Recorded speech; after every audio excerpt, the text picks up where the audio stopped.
Now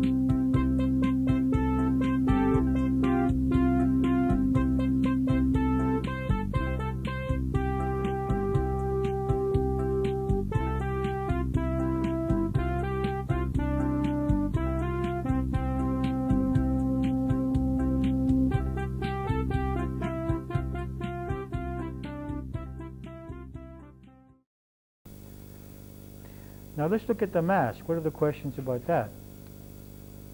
What do you feel should exist in your mask or your showcase for others to see in order for them to respect, love, accept, and desire you?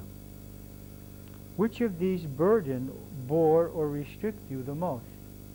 You see, there may be many aspects in our mask which are us.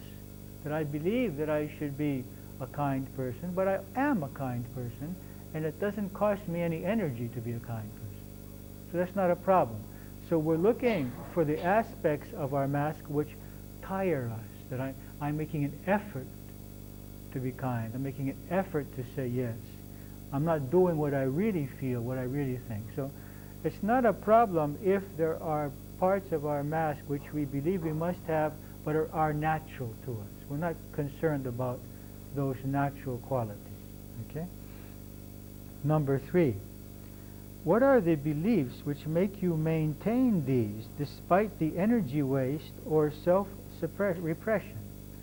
So what do I believe which makes me continue trying to appear as something which I am not?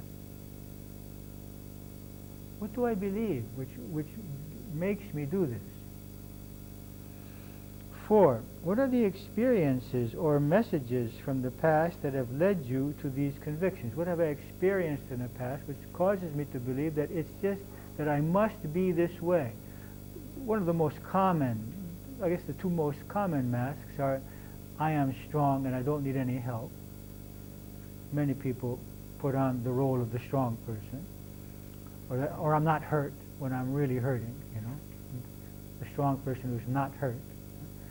And the other is the yes person. Yes, but I really don't want to, you know.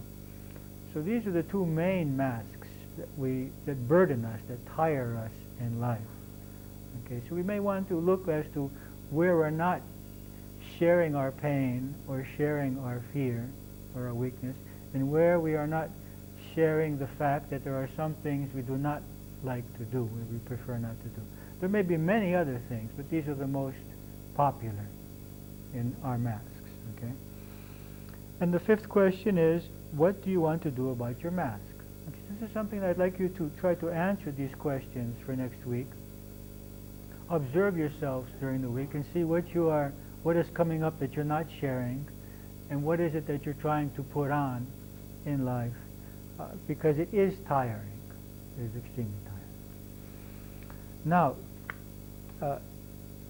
there's another factor here. It requires energy for us to keep those feelings which are not expressing under control. It's as if, you know, if a piece of wood, a splinter, gets into your skin, the first thing that your body does is to surround it and create a cyst around it so that its presence will not affect the rest of the body. So the first thing our energy body needs to do, when I have the emotion of fear or of anger or of hurt, is to surround it by an energy field so that I'm not experiencing it, so that I can focus on my work, so that I can function in the world. I mean, if we didn't do this, we would be unable to function, because we would be like little children who are always crying, always being angry, unable to function. So naturally, we created this mechanism of encompassing these feelings in these energy fields. But this requires a continual amount of energy, and this eventually leads to psychosomatic illness. So it starts hitting on my intestines, and I have colitis, or I start having headaches, or I start having arthritis, or rheumatism, or even cancer, because all of my energy is going to maintaining this emotional balance by suppressing and ignoring feelings that are within me. And that lowers the effectiveness of my immune system, of my defense system. So one result of this is that our energy is lowered, and this is what we experience when we do this catharsis work, how much more energy we have afterwards. When we realize that how much energy it requires to ignore our pain and to ignore our fear or ignore our energy. It's like having, we're having a war over here and we're having a war over here. I have to keep all of this in place so that I can function in the world. Whereas by doing some catharsis and letting that come out, then I no longer need to expend any energy in keeping that in place because it's freed. So one result is the loss of energy. Another result is the psychosomatic illness. A third result is that we become hypersensitive to certain stimuli which create emotional mechanisms within us without being able to understand why. Why am I so upset about what this person said? Logically, I should not be upset. But what we're unaware of is that we have an unhealed wound. And that when you touch an unhealed wound, it hurts. When you touch healed skin, it does not hurt. You see? So we're not allowing this wound cannot heal until it comes into the light of day. As long as it's covered up, it's going to fester. So this wound has to be brought up to the surface in order to be healed. It may be painful to bring it up to the surface. And I may not enjoy the idea of dealing with this emotion. But there's no logical alternative. I mean, it's like saying, yes. It's like saying, I don't want to deal with my subconscious because it makes me suffer. And this is like saying, I know there's a fire in my bedroom, but I don't want to have anything to do with it. I'm just going to live in the living room.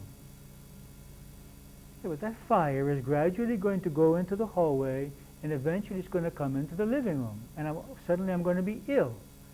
And it's always going to come into the living room when someone touches me in that place. When someone does something which reminds me subconsciously of the original event, which caused the pain or caused the anger or caused the fear. Okay? So we become overly sensitive. Also, it becomes very difficult to create close love relationships because whenever anyone touches our buttons, we react through these emotional mechanisms and we're not able to control ourselves. That is, we are robots who have been programmed by these experiences in the past, and we have no control because the mechanisms which are causing us to react are not conscious. And afterwards we wonder, well, why was I giving so much importance to these words or to this action? I'm not in danger. My self-worth is not in danger here. So, but then the reason I can't solve the problem is because the problem is not in the conscious mind. It's in the subconscious. And I have no idea what it is. When I myself, and many people who have worked with me, have realized after 20 years and 25 years what it was. Sometimes these things takes many years of inner work for them to come up and for us to realize what exactly happened at what age, which causes us to be so sensitive or so attached to a certain kind of behavior or situation. So what are we interested in doing in the catharsis and in the healing of the subconscious? First of all, we want to gradually come in contact with the subconscious and with its contents. With any pain that is there, with any fear, any guilt. I neglected to mention guilt. Guilt is also a very powerful emotion in the subconscious which affects us. Any anger. I would say that these are the four main things we're looking for. Anger, fear, hurt, and guilt. Other emotions also, but these are the main ones.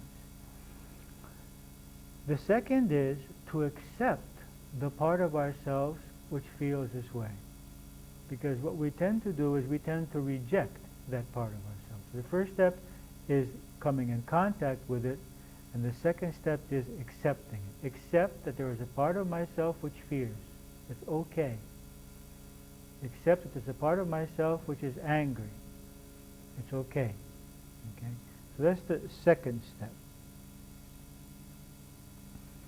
The third step is to express it. Now, this is a process which can take many forms. We can express it, first of all, in emotional ways such as crying, or even laughing, or beating a pillow,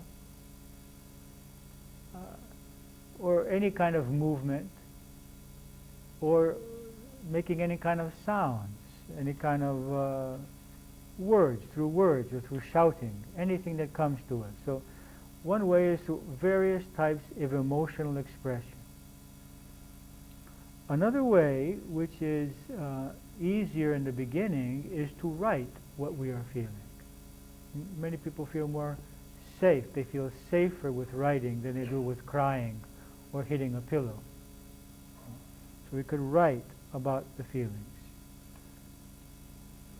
Another way is to express them creatively through dance, through drawing or painting,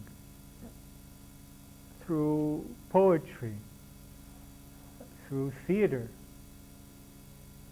So in some way express those feelings in some creative way. Now, there is a process in which we call the process of catharsis, which works more on an energy level. And what is that? I relax and I become aware of the part of my body in which this emotion is stored. Now that emotion is attached or has gathered around it a certain amount of energy which has the quality of that emotion. And so what do? I allow that energy to expand, and I allow that feeling to expand as I observe the phenomena which are created by its movement. Now usually this starts somewhere in the abdomen, where we keep most of our emotional tension. It begins to flow up, becomes a pain in the chest, and then a knot in the throat, and then a headache, and then eventually flows out through the top of the head. It could also flow out through the arms or through the hands, especially through movement. And this is why we use dance quite a bit in our catharsis work.